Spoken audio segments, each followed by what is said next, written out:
Assalamualaikum warahmatullahi wabarakatuh. Alhamdulillah, wassalatu wassalamu ala rasulillah Nabiyina Muhammadin wa ala alihi wa sahbihi wa man walah ma ba'd. Pendengar yang dirahmati Allah subhanahu wa ta'ala, alhamdulillah pada kesempatan sore hari ini kembali kita bersua di udara dalam kajian ilmiah Untayan Mutiara Nasihat dalam pembelajaran dan petikan dari hikmah dan pelajaran yang bisa kita ambil dari kitab hadis Riyadhus Shalihin. Kajian ini disampaikan secara langsung oleh Fadilatul Syekh Abdul Razak bin Abdul Muhsin Al-Badar hafizahumullahu ta'ala. Dan alhamdulillah kita telah terkoneksi. Kita coba untuk menyapa terlebih dahulu. Assalamualaikum warahmatullahi wabarakatuh ya Fadilatul Syekh. Waalaikumsalam warahmatullahi wabarakatuh. Ahlan wa marhaban bikum akhi Syekh Ihsan wa marhaban bil mustami'in wal mutabi'in لبرنامجنا شرح رياض الصالحين وأسأل الله عز وجل للجميع التوفيق والسداد والعون على كل خير. Jazakallah khair. Dan pendengar yang dirahmati Allah subhanahu wa ta'ala, mari kita simak bersama kajian atau pembahasan ini. Langsung saja kepada Fadilatul Syekh, falyatafaddal mashkura. Alhamdulillah rabbil alamin wa asyhadu an la ilaha illallah wahdahu la syarika lah wa asyhadu anna Muhammadan abduhu wa rasuluhu sallallahu wasallam alaihi وعلى آله وأصحابه أجمعين. أما بعد، نواصل في شرح رياض الصالحين باب الصبر.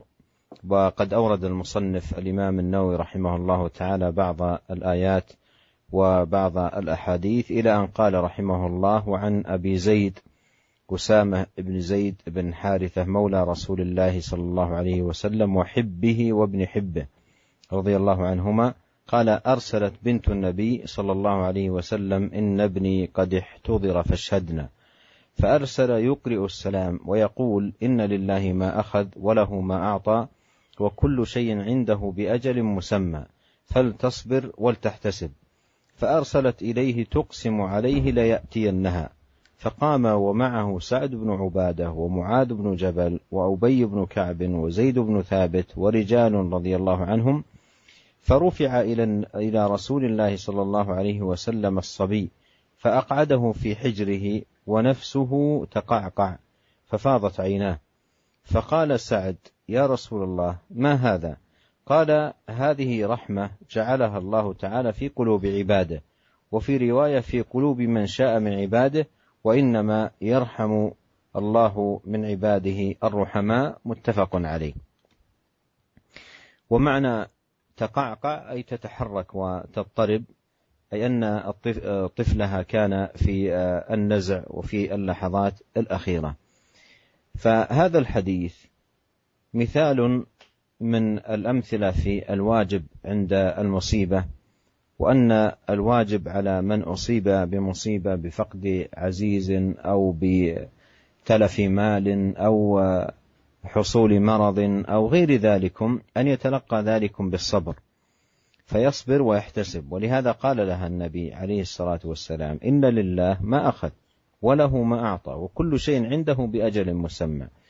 وهذا الإيمان والعقيدة إذا تحققت في قلب المسلم واستحضرها فإنها بإذن الله سبحانه وتعالى تسليه في مصابه، لأن الأمر لله سبحانه وتعالى، وما كان من عطاء فهو من الله، وما كان أيضا من أخذ فهو لله سبحانه وتعالى، فله ما أخذ وله ما أعطى سبحانه وتعالى. إذن الواجب على الإنسان في المصاب أن يصبر، أن يتحلى بالصبر، فلا يجزع ولا يسخط ولا يحبس لسانه عن التشكي والتسخط، ويحبس أيضا جوارحه عن فعل ما لا يليق مما قد يفعل بعض الناس عند المصاب من شق جيوب أو لطم خدود أو دعوة بدعوى الجاهلية. فكل ذلكم يحذر ويتحلى بالصبر، وأيضا يحتسب أجر ذلك المصاب عند الله سبحانه وتعالى. والنبي عليه الصلاة والسلام لما أرسلت إليه ابنته أن يشهدها لأن ابنها يحتضر، فأرسل إليها يذكر لها حقيقة الأمر، وأن الأمر بيد الله، وأن لله ما أخذ وأن له ما أعطى، وأن الذي ينبغي عليها أن تصبر وتحتسب. لكنها رغبت أن يحضر النبي بنفسه عليه الصلاة والسلام عندها فأقسمت عليه أي بالله عز وجل ليأتينها، فقام مع جماعة من أصحابه صلى الله عليه وسلم ورضي عنهم، فرفع إلى رسول الله الصبي صلى الله عليه وسلم فأقعده في حجره ونفسه تقعقع ففاضت عيناه، أي أن هذا الصبي فاضت عيناه في حجر النبي عليه الصلاة والسلام، وشهد عليه الصلاة والسلام مفارقة هذا الصبي للحياة، ففاضت عيناه عليه الصلاة والسلام، وعيناه فاضت رحمة وشفقة مع الصبر والاحتساب. ولهذا لا يتنافى مع الصبر أن تدمع العين وأن يحزن القلب، هذا لا يتنافى مع الصبر. ولهذا فاضت عيناه عليه الصلاة والسلام، وقال له سعد: يا رسول الله ما هذا؟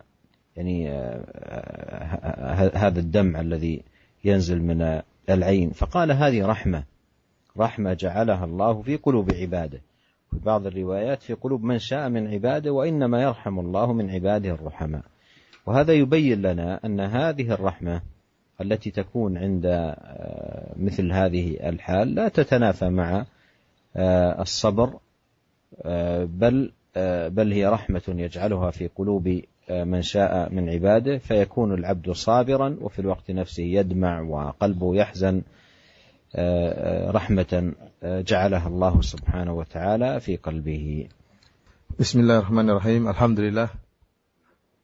Segala puji dan syukur kita panjatkan kehadirat Allah Subhanahu wa taala. Salawat dan salam semoga senantiasa tercurahkan kepada suri teladan kita, junjungan kita Nabi Muhammad sallallahu alaihi wasallam serta keluarganya serta seluruh sahabat beliau tanpa terkecuali. Para pendengar radio Raja yang dimuliakan oleh Allah Subhanahu wa taala, kita melanjutkan pembahasan kita dari Syarah Riyadhus Shalihin pada bab sabar, ya, di mana Al-Imam Nawawi rahimahullah dalam bab sabar telah membawakan beberapa ayat dari Al-Qur'anul Karim dan juga membawakan hadis-hadis dari Rasulullah sallallahu alaihi wasallam, dan sampai pada sebuah hadis yang diriwayatkan dari Abu Zaid Usamah bin Zaid bin Harithah maula Rasulullah sallallahu alaihi wasallam, yang merupakan kekasih Nabi sallallahu alaihi wasallam, kecintaan Nabi sallallahu alaihi wasallam, dan juga merupakan putra dari seorang sahabat yang dicintai oleh Rasulullah sallallahu alaihi wasallam. Usamah bin Zaid berkata bahwasanya arsalat bintu Nabi sallallahu alaihi wasallam, inna ibni qad uhtidar fashhadna. Salah seorang dari putri Nabi sallallahu alaihi wasallam mengutus seorang utusan kepada Nabi sallallahu alaihi wasallam untuk meminta kepada Nabi sallallahu alaihi wasallam agar datang karena anaknya atau putranya dalam keadaan sakaratul maut. Meminta Nabi sallallahu alaihi wasallam untuk hadir. Fa arsala yuqri'u salam wa yaqul. Akan tapi Nabi sallallahu alaihi wasallam tidak datang. Hanya saja Nabi sallallahu alaihi wasallam mengirim seorang utusan kepada putrinya tersebut dan mengucapkan salam kepadanya, kemudian berkata, menyampaikan pesan Nabi sallallahu alaihi wasallam, menyampaikan sabda Nabi sallallahu alaihi wasallam, inna lillahi ma akhadha wa lahu ma a'ta. Sungguhnya milik Allah lah apa yang Allah ambil, dan bagi Allah lah apa yang telah Allah berikan. Wa kullu syai'in 'indahu bi ajalin musamma, dan segala sesuatu di sisi Allah Subhanahu wa taala ada ketetapan yang telah tertentu. Faltasbir wal tahtasib. Hendaknya engkau putriku bersabarlah, dan hendaknya engkau mencari pahala dari Allah Subhanahu wa taala. Akan tapi putri Nabi sallallahu alaihi wasallam ini tetap mengirim utusan kembali kepada Nabi sallallahu alaihi wasallam. Kemudian dia bersumpah dengan nama Allah Subhanahu wa taala, la ya'tiyannaha, agar Nabi sallallahu alaihi wasallam hadir, bukan hanya sekedar mengirim utusan kepadanya. Maka faqama wa ma'ahu Sa'ad bin Ubadah, maka Nabi sallallahu alaihi wasallam pun beranjak pergi menuju putrinya tersebut bersama beberapa orang sahabat, di antaranya Sa'ad bin Ubadah dan Mu'adz bin Jabal dan Ubay bin Ka'ab dan Zaid bin Thabit dan beberapa sahabat yang lainnya radhiyallahu taala anhum. Farufi'a ila Rasulillah sallallahu alaihi wasallam sabi. Tatkala Nabi sallallahu alaihi wasallam sampai di rumah putrinya tadi, maka diangkatlah kepada Nabi sallallahu alaihi wasallam seorang anaknya, itu anak kecil tadi. Fa'aqadahu fi hijrihi wa nafsuhu taqaqa. Maka Nabi Shallallahu Alaihi Wasallam pun meletakkan anak tadi di atas pangkuannya, padahal kondisi anak tadi dalam keadaan bergerak-gerak, ya, karena menghadapi sakaratul maut. Fafadat ainahu, maka Nabi Shallallahu Alaihi Wasallam pun menangis. Faqala Sa'ad, maka Sa'ad bin Ubadah berkata, ya Rasulullah, apa ini? Kenapa engkau menangis?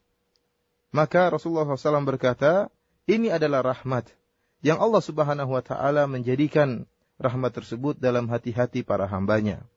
Dalam riwayat yang lain kata Nabi Shallallahu Alaihi Wasallam, Allah Subhanahu Wa Taala menjadikan rahmat ini pada hati-hati hamba-hamba yang dikehendaki oleh Allah Subhanahu Wa Taala. Wa inna ma yarhamullahu min ibadihi ruhama, dan Allah hanyalah merahmati dari hamba-hambanya, yaitu orang-orang yang juga merahmati. Para pendengar yang dirahmati oleh Allah Subhanahu Wa Taala, hadis ini merupakan salah satu contoh dari perkara yang wajib yang hendaknya dilakukan oleh seorang muslim tatkala tertimpa musibah, baik tatkala kehilangan seorang yang dicintainya, atau tatkala kehilangan harta bendanya, atau tatkala ditimpa dengan penyakit atau musibah-musibah yang lain. Yaitu wasiat Nabi Shallallahu Alaihi Wasallam kepada seorang muslim yang terkena musibah untuk sabar dan ihtisab. Sabar menghadapi musibah tersebut dan ihtisab mengharapkan ganjaran di sisi Allah Subhanahu Wa Taala. Oleh karenanya Nabi Shallallahu Alaihi Wasallam tatkala diminta untuk hadir di rumah putrinya, maka Nabi Shallallahu Alaihi Wasallam pertama kali hanya mengirim seorang utusan untuk mengingatkan perkara yang sangat penting pada putrinya. Dengan sabda Nabi Shallallahu Alaihi Wasallam, Inna lillahi ma akhadha, walahu ma a'ta. Sungguhnya semuanya milik Allah Subhanahu Wa Taala. Allah Subhanahu Wa Taala miliknya lah apa yang dia ambil, dan baginya lah apa yang dia berikan. Seluruhnya milik Allah Subhanahu Wa Taala. Dan seluruhnya telah ditetapkan ajalnya, ditetapkan dengan ajal yang tertentu. Dan ini merupakan akidah yang sangat penting. Jika akidah ini tertancap dalam hati seorang hamba, maka akan menenangkan jiwanya. Bagaimana tidak dia yakin bahwasanya seluruh adalah milik Allah Subhanahu Wa Taala. Apa yang Allah ambil adalah milik Allah, dan apa yang Allah berikan juga milik Allah Subhanahu Wa Taala. Oleh karenanya, kemudian kata Nabi Shallallahu Alaihi Wasallam, "Fal tasbir wal tahtasib." Hendaknya engkau bersabar dan hendaknya engkau ihtisab, mengharapkan ganjaran di sisi Allah Subhanahu Wa Taala. Seorang yang terkena musibah, maka hendaknya dia bersabar. Wasiat pertama adalah sabar, wasiat kedua ihtisab, mengharapkan ganjaran dari Allah Subhanahu Wa Taala. Bersabar dengan tidak marah, ya, tidak mengucapkan kata-kata yang menunjukkan kemarahannya. Hendaknya dia menjaga lisannya, menjaga anggota tubuhnya. Jangan sampai kemudian dia tidak sabar, akhirnya dia pun marah-marah, mencak-mencak, kemudian dia pun merobek-robek bajunya, atau dia memukul-mukul pipinya, ya, atau dia menyeru dengan seruan-seruan yang buruk. Ini merupakan bentuk tidak sabar. Akan tapi seorang yang bersabar, dia menjaga lisannya, menjaga anggota tubuhnya, sehingga tatkala terkena musibah, dia bisa menahan diri. Yang kedua, hendaknya dia ihtisab. Selain dia bersabar, dia juga ihtisab, berharap dari Allah Subhanahu Wa Taala ganjaran atas musibah yang menimpanya. Ya. Karena Allah Subhanahu Wa Taala tatkala menimpakan musibah kepada seorang akan beri ganjaran kepada orang tersebut selama dia bersabar dan mengharap ganjaran dari si Allah Subhanahu Wa Taala. Oleh karenanya tatkala Nabi Shallallahu Alaihi Wasallam diminta hadir ke rumah putrinya, maka Nabi Shallallahu Alaihi Wasallam di awal kali hanya mengirim seorang utusan mengingatkan putrinya tadi tentang hakikat seluruh perkara, bahwasanya segala perkara di tangan Allah Subhanahu Wa Taala. Akan tapi putrinya tersebut ingin agar Nabi Shallallahu Alaihi Wasallam langsung hadir, ya, langsung hadir melihat anaknya yang dalam keadaan sakit parah. Maka Nabi Shallallahu Alaihi Wasallam pun hadir mendatangi putrinya tersebut. Maka Nabi Shallallahu Alaihi Wasallam mengajak beberapa seorang sahabat, di antaranya Ubadah, Sa'ad bin Ubadah, kemudian Mu'adz bin Jabal, Ubay bin Ka'ab, Zaid bin Thabit, dan para sahabat yang lain radhiyallahu taala anhum, menuju rumah putrinya. Tatkala sampai di sana, maka didatangkanlah anak putrinya yang sedang sakit tersebut. Dibawakan kepada Nabi Shallallahu Alaihi Wasallam anak tersebut. Maka Nabi Shallallahu Alaihi Wasallam meletakkan anak tadi di atas pangkuannya, dan anak tersebut dalam keadaan bergoyang-goyang, bergerak-gerak karena dalam keadaan sakratul maut, hingga akhirnya pun, ya, anak tersebut meninggal dunia. Maka tatkala itu fafadat ainah, maka Nabi sallallahu alaihi wasallam pun meneteskan air mata. Tatkala melihat Nabi sallallahu alaihi wasallam menangis, meneteskan air mata, maka sahabat Sa'ad bin Ubadah radhiyallahu taala anhu bertanya, ya wahai Rasulullah, kenapa engkau menangis? Ya. Karena Rasulullah SAW ingin menjelaskan bahwasanya air mata yang keluar dari mata seorang hamba tatkala bersedih tidak bertentangan dengan kesabaran. Ya. Seorang hamba tatkala terkena musibah, dia bersedih, dia menangis. Akan tapi hal ini tidak bertentangan dengan rasa sabarnya. Oleh karenanya Nabi sallallahu alaihi wasallam menjelaskan, hadhihi rahmatun ja'alahu Allah taala fi qulubi ibadihi. Ya, sungguhnya ini adalah rasa rahmat yang Allah berikan dalam hati-hati para hambanya. Ya. Dalam riwayat yang lain Rasulullah SAW menjelaskan bahwasanya yang Allah hanya merahmati dari hamba-hambanya yang juga merahmati yang lainnya. Hal ini jelas kepada kita bahwasanya tangisan yang keluar dari mata seorang hamba dan kesedihan yang terdapat di hati seorang hamba tidak bertentangan dengan kesabaran. Akan tapi jika seorang hamba kemudian menjaga lisannya, menjaga anggota tubuhnya, mengucapkan perkataan yang diridhai oleh Allah Subhanahu wa taala, meskipun dia menangis, meskipun dia bersedih, maka ini tidak bertentangan dengan kesabarannya. ثم أورد الإمام النووي رحمه الله تعالى حديث صهيب رضي الله عنه أن رسول الله صلى الله عليه وسلم قال: كان ملك في من قبلكم وكان له ساحر، فلما كبر قال للملك: إني قد كبرت فابعث إلي غلاما أعلمه السحر. أي طلب من الملك أن يحضر له غلاما يعلمه السحر حتى يخلف هذا الساحر عند الملك عندما يموت ذلك الساحر الذي كبر. وهذا فيه أن الملوك والرؤساء الذين ليس في قلوبهم إيمان يستعينون بالسحرة في أمورهم وأحوالهم وشؤونهم وتعاملاتهم. ومن المعلوم أن الساحر كافر بالله، وأن الاستعانة به من أبطل الباطل وأعظم العدوان والتعاون على الشر.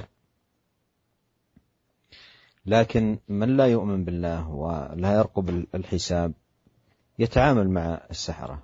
فأوصى هذا الساحر الملك أن يرسل له غلاما يعلمه السحر، فبعث إليه غلاما يعلمه.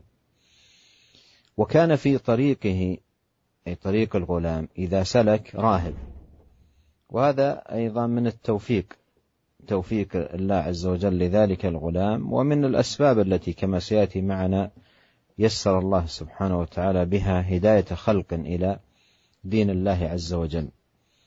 والملك بعث الغلام ليكون ساحرا، لكن جعل الله سبحانه وتعالى في طريق هذا الغلام من يجعله بتوفيق من الله سبحانه وتعالى مؤمنا يدعو إلى دين الله ولا تأخذه في ذلك لومة لائم.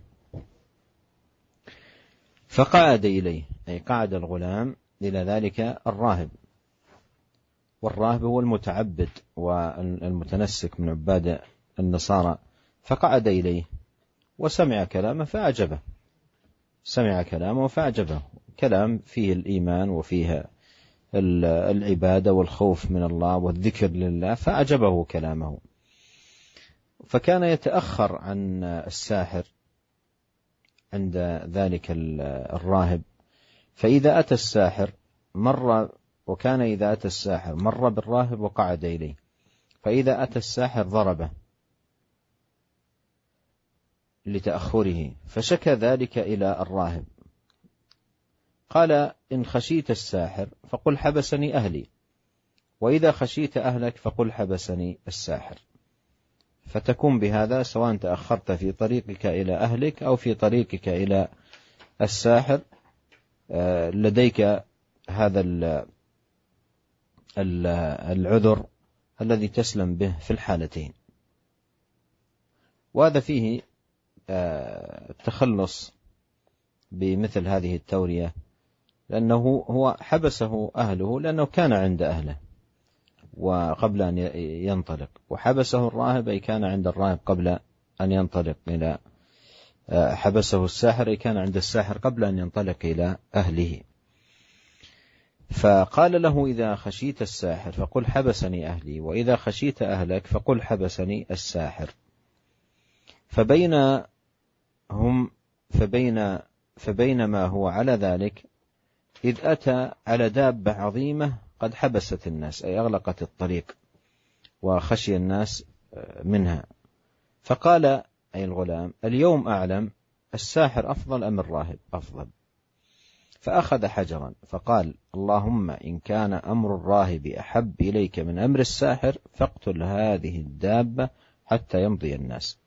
فرماها فقتلها ومضى الناس. فأتى الراهب فأخبره، فقال له الراهب: أي بني، أنت اليوم أفضل مني، قد بلغ من أمرك ما أرى، وإنك ستبتلى، فإن ابتليت فلا تدل علي. وكان الغلام يبرئ الأكمه والأبرص ويداوي الناس من سائر الأدواء بإذن الله سبحانه وتعالى، إكراما لله من الله سبحانه وتعالى له. فسمع جليس للملك كان قد عمي، فأتاه بهدايا كثيرة، فقال: ما ها هنا لك أجمع إن أنت شفيتني، يعني كل هذا سأعطيك إياه إن أنت شفيتني، أي من هذا العمى الذي أنا مصاب به. فقال: إني لا أشفي أحدا، إنما يشفي الله تعالى، فإن آمنت بالله دعوت الله فشفاك. فآمن بالله تعالى فشفاه الله تعالى. وهذا فيه فائدة أيضا عظيمة جدا ومهمة، أن الطبيب الذي يمارس الطب لا يعلق الناس بنفسه، وهذا خطأ يقع فيه عدد من الأطباء، يقول: أنا أداويك، أنا أعالجك، أنا أشفيك من هذا المرض، يخطئ فيه حتى تعبيره وألفاظه، والشافي هو الله. الطبيب إنما هو يبذل السبب، أما الشافي هو الله سبحانه وتعالى. ولهذا كان النبي صلى الله عليه وسلم يقول في رقيته للمريض: اللهم رب الناس مذهب البأس اشفي أنت الشافي، لا شفاء إلا شفاؤك، شفاء لا يغادر سقما. فالشافي هو الله سبحانه وتعالى، والطبيب إنما هو يبذل السبب. ولهذا لا يصح أن يقول المريض شفاني فلان من الأطباء ونحو ذلك، وإنما يقول شفاني الله سبحانه وتعالى، فينسب الفضل إلى المتفضل وهو الله سبحانه وتعالى. ولهذا أنكر الغلام على الأعمى قوله: إن شفيتني، قال: أنا لا أشفي أحدا، إنما يشفي الله تعالى، فإن آمنت بالله تعالى دعوت الله فشفاك. وهذا أيضا فيه فائدة أخرى مهمة جدا، وهي أن من وفق لصنعة من الصنعات أو طب أو عمل من الأعمال الجيدة ينبغي أن يستغله للدعوة إلى الله والدعوة إلى دينه وهداية الناس، مثل ما صنع هذا الغلام. قال: إن آمنت بالله دعوت الله فشفاك، فآمن بالله تعالى فشفاه الله تعالى، فآمن بالله فشفاه الله تعالى. فأتى الملك فجلس إليه كما كان يجلس، فقال له الملك: من رد عليك بصرك؟ قال: ربي. قال: ولك رب غيري؟ قال: ربي وربك الله. فأخذه فلم يزل يعذبه حتى دل على الغلام، فجيء بالغلام، فقال له الملك: أي بني، قد بلغ من سحرك ما تبرئ الأكمه والأبرص، عد ذلك سحرا، لأنه بعثه إلى الساحر وتفعل. فقال: إني لا أشفي أحدا، إنما يشفي الله تعالى. فأخذه فلم يزل يعذبه حتى دل على الراهب، فجيء بالراهب فقيل له: ارجع عن دينك، فأبى. فدعا بالمنشار، فوضع المنشار في مفرق رأسه، أي وسط الرأس، فشقه حتى وقع شقاه، أي قسمه قسمين. ثم جيء بجليس الملك الذي كان أعمى، فقيل له ارجع عن دينك، فأبى، فوضع المنشار في مفرق رأسه فشقه به حتى وقع شقه، ثم جيء بالغلام. ونعم. Para pendengar radio Raja yang dimuliakan oleh Allah Subhanahu wa taala, kemudian Imam Nawawi rahimahullah membawakan sebuah hadis yang sangat panjang dari sahabat Suhaib radhiyallahu taala anhu tentang kisah seorang pemuda yang diperintahkan oleh seorang raja untuk belajar sihir. Di mana Rasulullah sallallahu alaihi wasallam bersabda, dahulu ada seorang raja sebelum zaman kalian. Raja tersebut memiliki seorang penyihir. Dan tatkala penyihir raja tersebut sudah tua, maka penyihir tersebut meminta kepada sang raja agar sang raja mengirimkan kepada dia seorang pemuda untuk dia ajari ilmu sihir. Para pendengar yang dirahmati oleh Allah Subhanahu wa taala, maksud dari tukang sihir ini, karena dia sudah ingin akan meninggal dunia, dia ingin mewariskan ilmu sihirnya kepada seorang pemuda. Dan demikianlah para raja-raja yang mereka tidak memiliki iman kepada Allah Subhanahu wa taala, mereka meminta tolong kepada para penyihir dalam menjalankan urusan-urusan mereka, dalam menjalankan muamalah mereka. Padahal kita tahu bahwasanya para penyihir adalah kafir, mereka kafir kepada Allah Subhanahu wa taala dan merupakan bentuk kezaliman yang sangat besar, yaitu seorang kemudian berta'awun meminta pertolongan dengan melakukan praktek sihir. Oleh karenanya raja ini karena tidak memiliki iman kepada Allah Subhanahu wa taala, maka dia memiliki seorang penyihir. Kemudian akhirnya sang raja sebagaimana permintaan penyihir, fab'atha ilaihi gulaman yu'allimuhu, maka sang raja pun mengirimkan kepada sang penyihir seorang pemuda untuk diajari ilmu sihir. Namun tatkala pemuda ini berjalan dari rumahnya menuju tukang sihir, menuju penyihir raja tadi, ternyata di tengah jalan dia bertemu dengan seorang rahib, seorang pendeta, seorang yang alim yang memiliki ilmu agama. Dan ini merupakan taufik dari Allah Subhanahu wa taala. Sang pemuda diutus oleh sang raja untuk belajar sihir. Akan tetapi di tengah perjalanan dia menemukan hidayah. Allah Subhanahu wa taala mempertemukan sang pemuda yang ingin belajar kesyirikan bertemu dengan seorang yang memiliki ilmu untuk pelajari agama Allah Subhanahu wa taala. Maka akhirnya sang pemuda pun duduk di sisi rahib tadi, di sisi pendeta tadi. Kemudian dia pun mendengarkan perkataan dan petuah-petuah dari sang pendeta berupa keimanan kepada Allah Subhanahu wa taala dan mengingatkan sang pemuda untuk takut kepada Allah Subhanahu wa taala. Maka akhirnya sang pemuda pun takjub dan kagum dengan nasihat-nasihat dan petuah-petuah sang pendeta. Oleh karena setiap kali sang pemuda hendak berangkat menuju rumah penyihir, dia senantiasa melewati pendeta ini. Kemudian senantiasa duduk mendengarkan ceramah atau petuah dan nasihat dari pendeta tadi. Sehingga tatkala dia sampai ke rumah tukang sihir itu pun memukul pemuda tadi. Kenapa? Karena dia terlambat. Harusnya datang segera, terlambat karena duduk di pendeta dan akhirnya sang penyihir pun memukul pemuda ini. Maka pemuda tadi pun mengeluhkan perkaranya kepada sang pendeta, bahwasanya dia ceritakan kepada sang pendeta bahwasanya sang penyihir telah memukulnya karena keterlambatannya. Maka apa kata sang pendeta? Idza khashita as-sahir fakul habasani ahli. Jika engkau khawatir dipukul oleh sang penyihir, maka katakanlah bahwasanya aku terlambat karena ditahan oleh keluargaku. Wa idza khashita ahlaka fakul habasani sahir. Dan jika engkau khawatir dimarah-marah oleh keluargamu, maka katakanlah aku terlambat karena ditahan oleh penyihir. Dalam hal ini jelas sekali bahwasanya boleh kita untuk melakukan tauriyah, melakukan tauriyah, mengucapkan suatu kalimat yang benar yang mungkin disalahpahami oleh orang yang mendengarkan. Karena memang benar bahwasanya pemuda ini jika dia terlambat datang ke tukang sihir, sebelumnya dia dari rumahnya dahulu. Meskipun dia kemudian akhirnya mampir di rumah pendeta, akan tapi sebelum dia berangkat ke rumah pendeta, dia terlebih dahulu di rumahnya, di rumah keluarganya. Sehingga tatkala dia berkata kepada sang penyihir, saya tadi ditahan oleh keluarga saya, dia tidak berdusta. Demikian juga tatkala dia pergi menuju rumahnya, ke keluarganya, kemudian dia terlambat datang, kemudian dia mengatakan saya tadi ditahan oleh penyihir, dia pun tidak berdusta. Dengan cara tauriah ini, maka dia akan selamat dari dua kondisi. Jika dia datang terlambat di tukang sihir, tidak dia akan selamat, dan jika dia datang ke rumah keluarganya dalam keadaan terlambat, dia pun dalam keadaan selamat karena tauriah ini.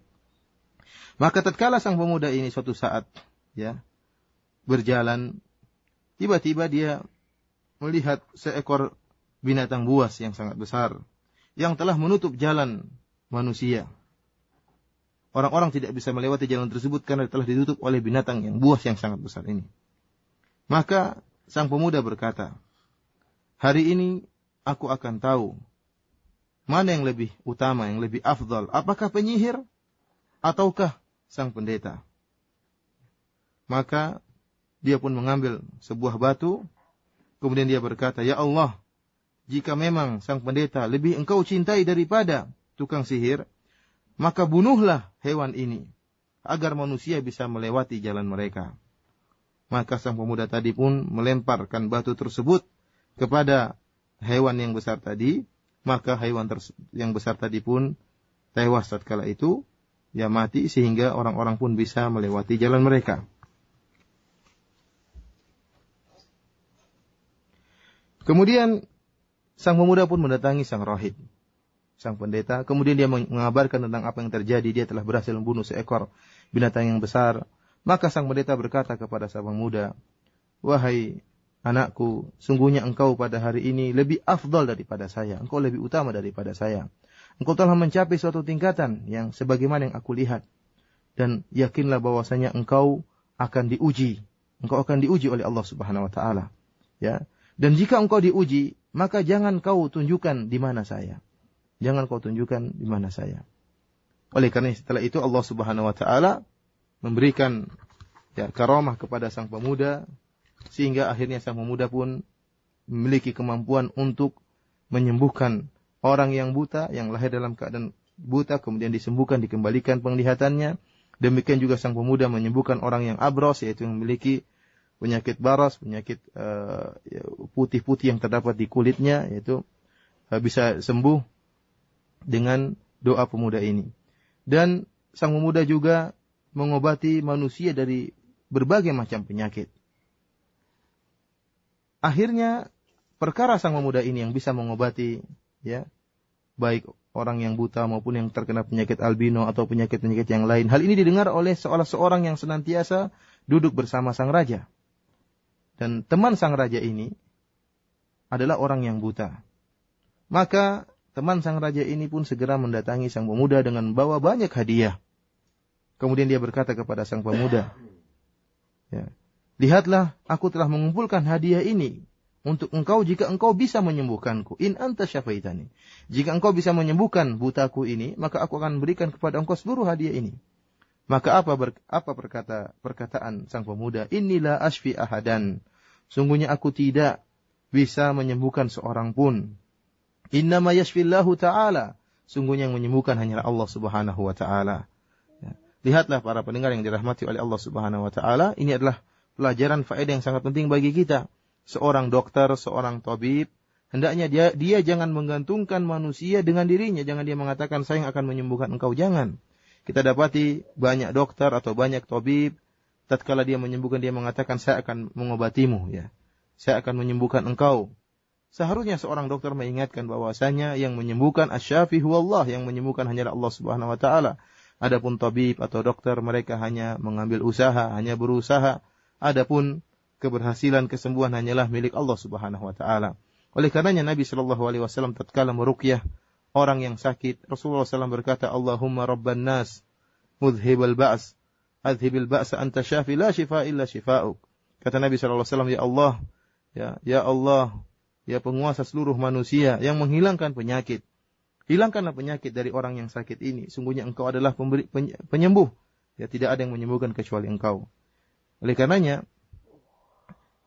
sang pemuda tatkala mendengar perkataan teman raja ini, in anta syafaitani, jika engkau menyembuhkan aku, maka dia pun ingkari perkataan ini. Dia ingatkan bahwasanya yang menyembuhkan hanyalah Allah Subhanahu wa taala dan dia tidak bisa menyembuhkan seorang pun, dia hanya bisa mendoakan, yang menyembuhkan hanyalah Allah Subhanahu wa taala. Kemudian apa kata sang pemuda kepada teman raja ini yang dalam keadaan buta? Fa in amanta billahi ta'ala da'utullaha fasyafak. Jika engkau beriman kepada Allah Subhanahu wa taala, maka aku akan berdoa kepada Allah dan Allah akan menyembuhkan engkau. Maka orang ini pun beriman kepada Allah, kemudian Allah Subhanahu wa taala pun menyembuhkan penyakit orang ini sehingga dia pun kembali bisa melihat.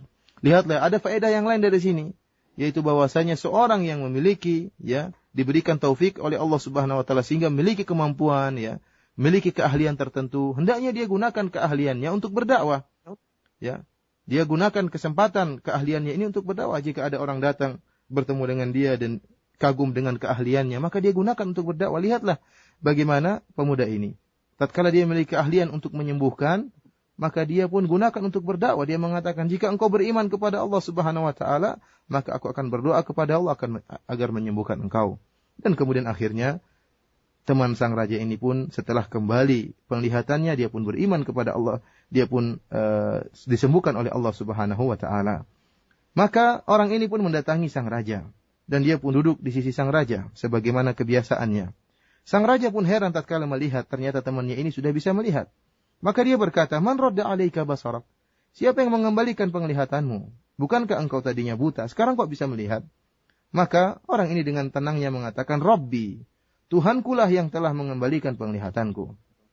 Sang raja kemudian terperanjat lagi dan berkata, "Walaka rabbun ghairi?" Apakah ada Tuhan selain aku? Apakah ada Tuhanmu selainku? Akulah Tuhanmu. Maka apa kata orang ini? "Rabbi wa rabbukallah." Wahai sang raja, Tuhanku dan Tuhanmu adalah Allah Subhanahu wa taala. Maka sang raja pun murka.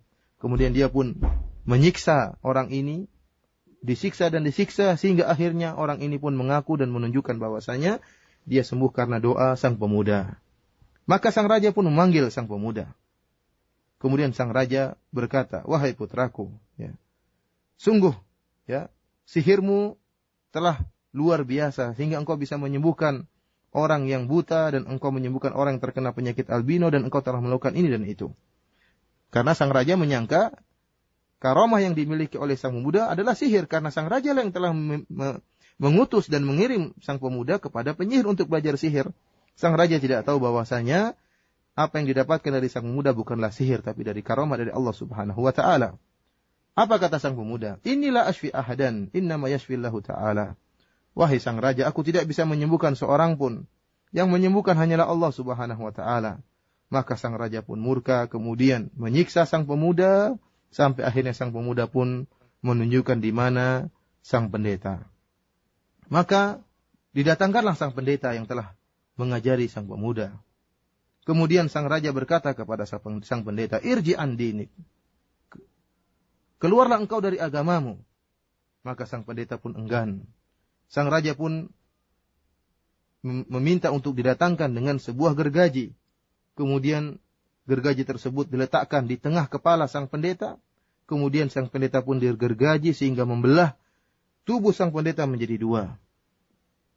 Namun sang pendeta tetap beriman kepada Allah Subhanahu wa taala, tidak gentar dan tidak keluar dari agamanya. Kemudian didatangkanlah teman sang raja yang tadinya buta kemudian bisa melihat. Maka sang raja berkata kepada temannya tersebut, "Irji an dinik, hendaklah engkau keluar dari agamamu." Fa'aba, maka temannya tadi pun enggan untuk keluar dan dia bertegar, bersih keras untuk tegar di atas agamanya. Maka diletakkanlah gergaji di tengah kepalanya, kemudian tubuhnya digergaji hingga terbelah dua. Kemudian didatangkanlah sang pemuda, kemudian dikatakanlah juga kepada sang pemuda, hendaknya engkau keluar dari agamamu, namun dia pun enggan untuk keluar dari agamanya.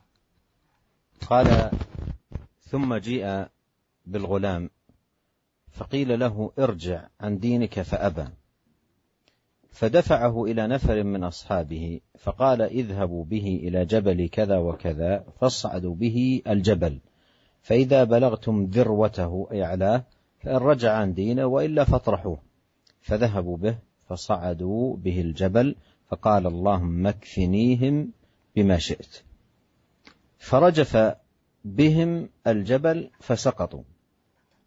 وهذه دعوة عظيمة تقال عند مجابهة أمر مخيف أو ملك ظالم أو عدو غاشم أو نحو ذلك، يقال اللهم اكفني بما شئت. فرجف بهم الجبل فسقطوا، وجاء يمشي إلى الملك أي لم يصب بشيء، فقال له الملك ما فعل بأصحابك؟ قال كفانيهم الله تعالى. فدفعه إلى نفر من أصحابه فقال اذهبوا به فاحملوه في قرقور أي في سفينة،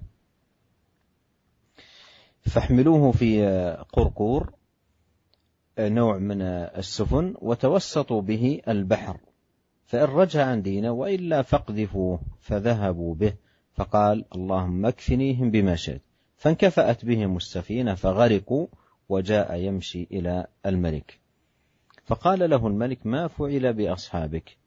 قال كفانيهم الله تعالى.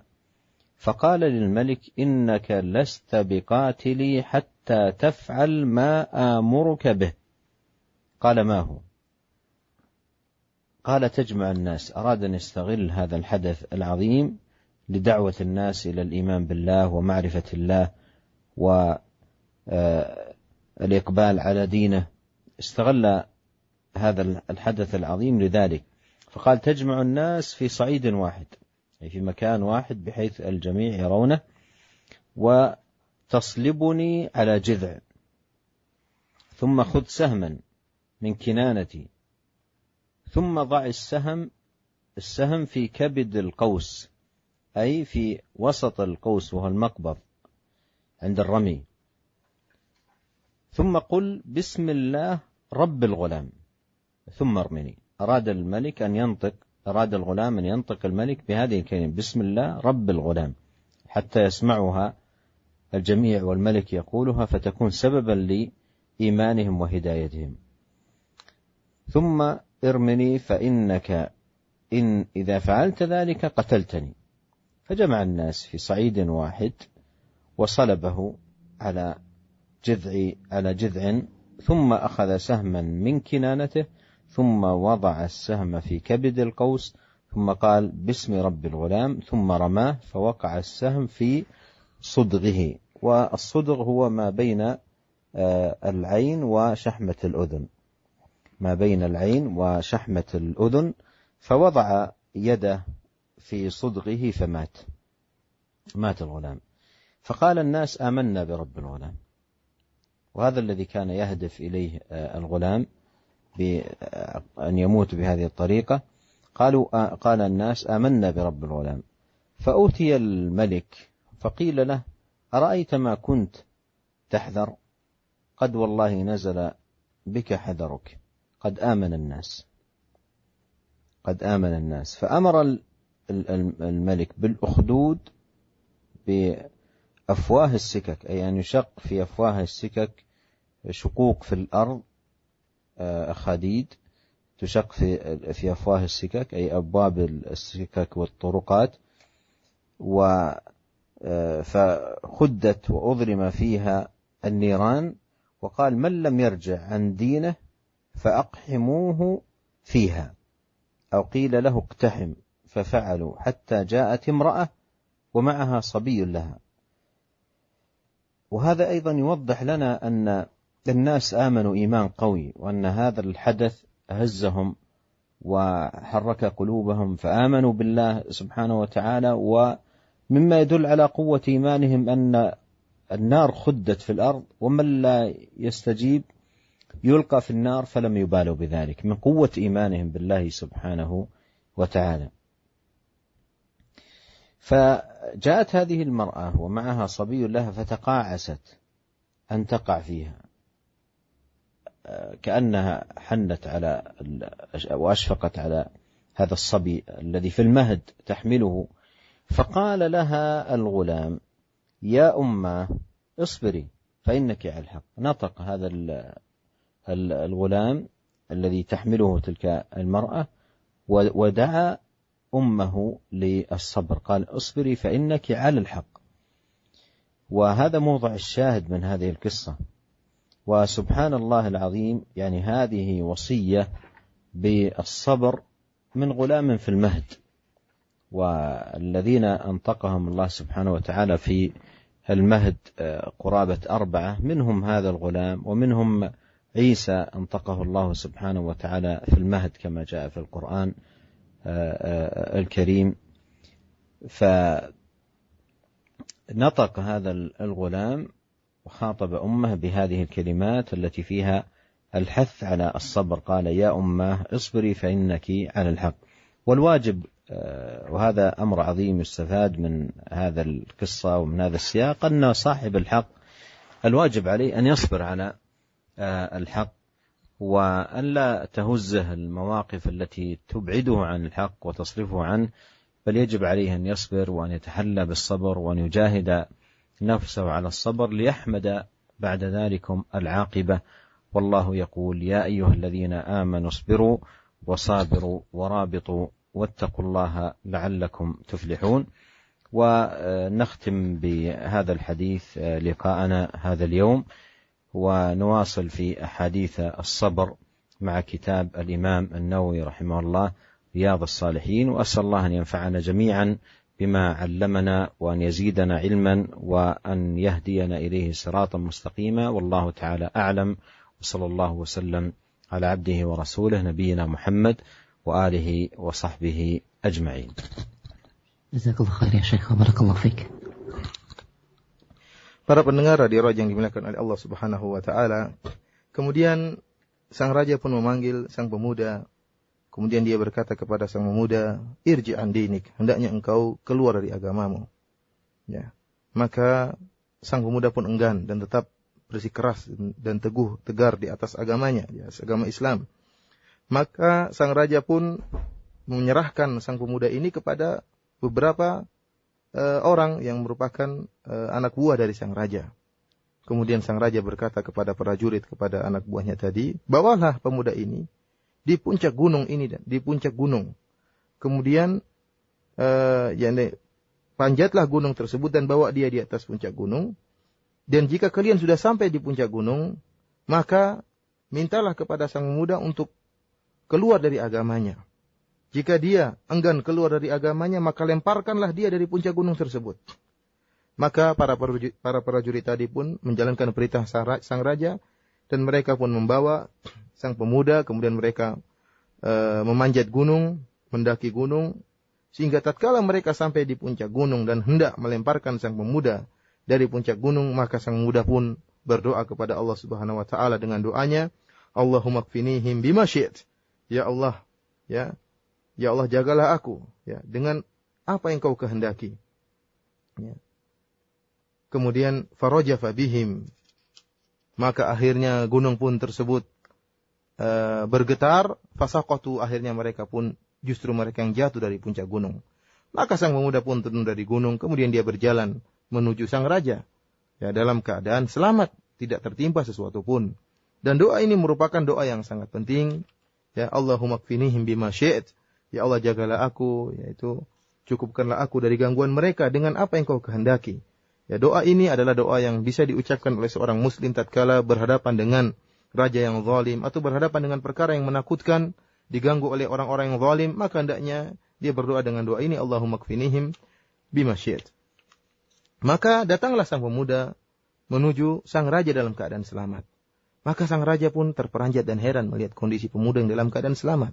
Maka dia berkata, "Apa yang terjadi dengan prajurit-prajuritku?" Maka sang pemuda berkata, "Allah Subhanahu wa taala telah menjagaku dan menjauhkan aku dari gangguan mereka."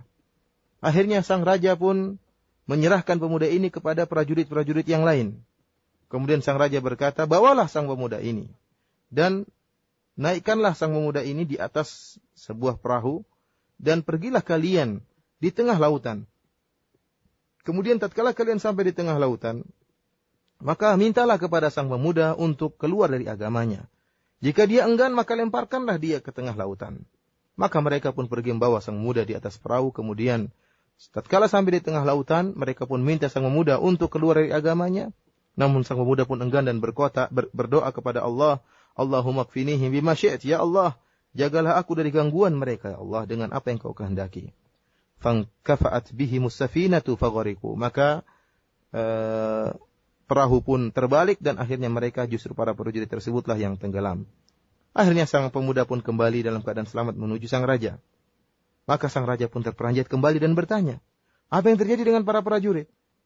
Maka sang pemuda berkata, Allah Subhanahu wa taala telah menjagaku dari gangguan mereka. Kemudian sang pemuda berkata kepada sang raja, wahai sang raja, engkau tidak akan mampu untuk membunuhku sampai engkau melakukan apa yang aku perintahkan kepadamu. Sang raja berkata, apa perintahmu? Kata sang pemuda, kumpulkanlah seluruh manusia di atas satu dataran, satu tempat. Satu tempat sehingga mereka semua bisa melihat sang pemuda, maksud dari sang pemuda. Yaitu satu tempat di mana manusia seluruh berkumpul sehingga bisa menyaksikan sang pemuda. Wa taslibuni ala jad'in. Kemudian engkau hendaknya menyalitku di atas sebuah pohon. Kemudian ambillah salah satu anak panah dari tempat anak panahku. Kemudian letakkanlah anak panah tersebut di tengah busurku. Kemudian setelah itu ucapkanlah bismillah, bismillahirabbil gulam. Dengan nama Allah, Tuhannya sang pemuda. Kemudian panahlah aku. Jika engkau melakukan hal ini, maka engkau akan bisa membunuhku. Maka sang raja pun mendengar perkataan sang pemuda, maka dia pun mengumpulkan seluruh rakyat tatkala itu di atas sebuah dataran. Sehingga mereka semua bisa melihat sang pemuda. Kemudian dia pun menyalip sang pemuda di atas sebuah kayu. Kemudian dia pun mengambil sebuah anak panah dari tempat anak panah sang pemuda. Kemudian dia meletakkan anak panah tersebut di tengah busur panah. Kemudian dia berkata dengan suara yang didengar oleh seluruh manusia, seluruh rakyat tatkala itu, bismillahirabbil gulam. Dengan nama Allah, Tuhannya sang pemuda. Kemudian dia pun memanah sang pemuda tadi. Dan inilah yang dikehendaki oleh sang pemuda, bahwasanya yang membunuh sang pemuda adalah Allah Subhanahu wa taala. Dan sang raja tatkala ingin memanahkan anak panah tersebut, mengucapkan nama Allah Subhanahu wa taala, bismillah, dengan nama Allah Tuhannya sang pemuda. Dan ini yang dikehendaki oleh sang pemuda sehingga didengarkan oleh seluruh rakyat tatkala itu. Maka akhirnya sang raja pun memanah sang pemuda dan jatuhlah anak panah tersebut di sudek. Sudek itu adalah suatu daerah ya, di wajah antara mata dengan telinga, ya, antara mata dengan telinga. Disitulah tertancap anak panah tersebut di daerah tersebut dari wajah sang pemuda. Sehingga kemudian sang pemuda pun meletakkan tangannya di tempat terkena anak panah tadi, tempat luka tadi, maka kemudian dia pun wafat meninggal dunia. Melihat kondisi seperti ini, maka rakyat tatkala itu seluruhnya beriman kepada Allah Subhanahu wa taala. Mereka menyaksikan bahwasanya ya, dengan berkat nama Allah lah sang pemuda bisa meninggal dunia. Karena sang raja tatkala memanah dia mengucapkan bismillahirabbil gulam. Ini merupakan kondisi kejadian yang menanamkan keimanan kepada rakyat tatkala itu. Sehingga mereka berkata, amanna birabbil gulam. Kami beriman kepada Rabbnya sang pemuda. Maka akhirnya datanglah seorang kepada sang raja dan berkata, wahai sang raja, bukankah ini yang kau takutkan? Bukankah ini yang kau khawatirkan? Orang-orang akan kafir kepadamu dan beriman kepada Allah Subhanahu wa taala. Dan apa yang kau khawatirkan tersebut terjadi sekarang ini. Qad amanan nas, masyarakat seluruhnya sudah beriman. Maka raja pun murka, ya. Raja pun murka, maka dia pun merintahkan untuk menggali parit di hadapan jalan-jalan, setiap jalan-jalan digali parit. Kemudian dinyalakan api yang sangat besar, api yang menyala-nyala di parit tersebut. Kemudian dia berkata, barang siapa yang tidak keluar dari agamanya, maka lemparkanlah dia ke dalam parit yang penuh dengan api tersebut. Atau raja memerintahkan dia untuk masuk ke dalam lautan, dalam parit yang dipenuhi api tersebut. Dan ini menunjukkan bagaimana keimanan rakyat tatkala itu yang luar biasa. Ya, karena menyaksikan kejadian yang luar biasa. Sehingga iman mereka sangat kuat. Sehingga meskipun diancam dengan dibakar, mereka tetap tidak peduli dan tetap beriman kepada Allah Subhanahu wa taala. Akhirnya mereka pun dibakar dan dilemparkan ke dalam, satu persatu dilemparkan ke dalam parit yang penuh dengan api tersebut. Meninggallah mereka. Sampai datanglah seorang wanita yang membawa seorang anaknya yang masih kecil, masih dalam gendongannya. Tatkala diperintahkan untuk masuk ke dalam lautan api, dalam parit yang penuh dengan api tersebut, maka sang wanita pun merasa ragu-ragu. Kenapa? Dia kasihan melihat anaknya. Kasihan melihat anaknya yang masih bayi, yang masih di pangkunya dan masih digendongnya, harus dibakar bersama dia. Tatkala timbul keraguan, maka Allah Subhanahu wa taala memberikan karamah kepada sang bayi yang masih dalam gendongan. Kemudian sang bayi berkata, ya ummah, isbiri fa innaki 'alal haq. Wahai ibuku, bersabarlah. Sungguhnya engkau berada di atas kebenaran. Wahai ibuku, bersabarlah. Sungguhnya engkau berada di atas kebenaran. Para pendengar yang dirahmati oleh Allah Subhanahu wa taala, inilah bagaimana hadis yang sangat panjang ini sampai akhirnya Allah Subhanahu wa taala membuat bayi yang masih dalam gendongan ini bisa berbicara, dan dia merupakan salah satu dari 4 bayi yang bisa berbicara, di antaranya anak ini dan juga Isa bin Maryam sebagaimana dalam Al-Qur'an, dan 2 yang lainnya yang mereka berbicara di waktu bayi, ya. Dan ini merupakan karamah dari Allah Subhanahu wa taala kepada mereka.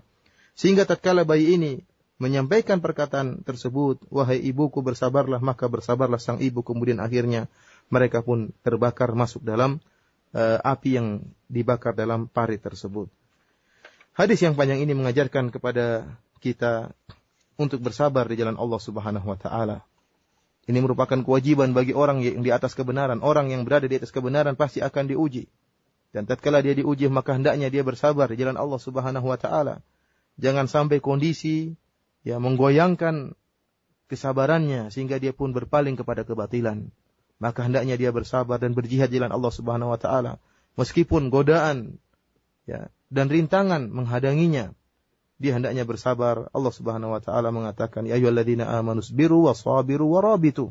Wahai orang-orang yang beriman, bersabarlah dan tingkatkanlah kesabaran kalian, dan bersabarlah. Allah merintahkan untuk bersabar kepada orang yang beriman, dan agar orang-orang yang beriman dirahmati oleh Allah Subhanahu wa taala. Demikian saja para pendengar yang dirahmati oleh Allah Subhanahu wa taala, kajian kita pada kesempatan kali ini. Insyaallah pada pekan depan kita akan melanjutkan dengan membacakan hadis-hadis yang dibawakan oleh Imam Nawawi rahimahullah dalam bab sabar. Wabillahi taufiq wal hidayah. Assalamualaikum warahmatullahi wabarakatuh. Waalaikumsalam warahmatullahi wabarakatuh. Kami ucapkan jazakumullah khair kepada Fadilatul Syekh Abdul Razak bin Nabil Muhsin Al-Badar hafizahumullah taala, dan Al-Ustaz Abdul Muhsin Firanda yang telah menerjemahkan pelajaran kita pada kesempatan sore hari ini. Dan kami mohon maaf karena keterbatasan waktu yang ada, tidak bisa kita angkat pertanyaan-pertanyaan para pendengar. Sekali kami mohon maaf yang sebesar-besarnya, dan insyaallah akan kita lanjutkan pada kesempatan pertanyaan akan datang. Jazakumullah khair wa barakallahu fikum. Dan pendengar yang dirahmati Allah Subhanahu wa taala, kami akan hadirkan ke ruang dengar Anda di kumandangkannya azan untuk salat maghrib bagi daerah Jakarta dan sekitarnya. Selamat menunaikan ibadah salat maghrib, dan jangan lewatkan kajian ilmiah pembahasan kitab hadis Bulughul Maram pada kesempatan malam hari ini ba'da maghrib bersama Al-Ustaz Abu Ahmad Zainal Abidin LC hafizahullahu ta'ala, langsung dari Ma'had Ibnu Hajar. Untuk kita mengucapkan selamat menyimak. Assalamualaikum warahmatullahi wabarakatuh.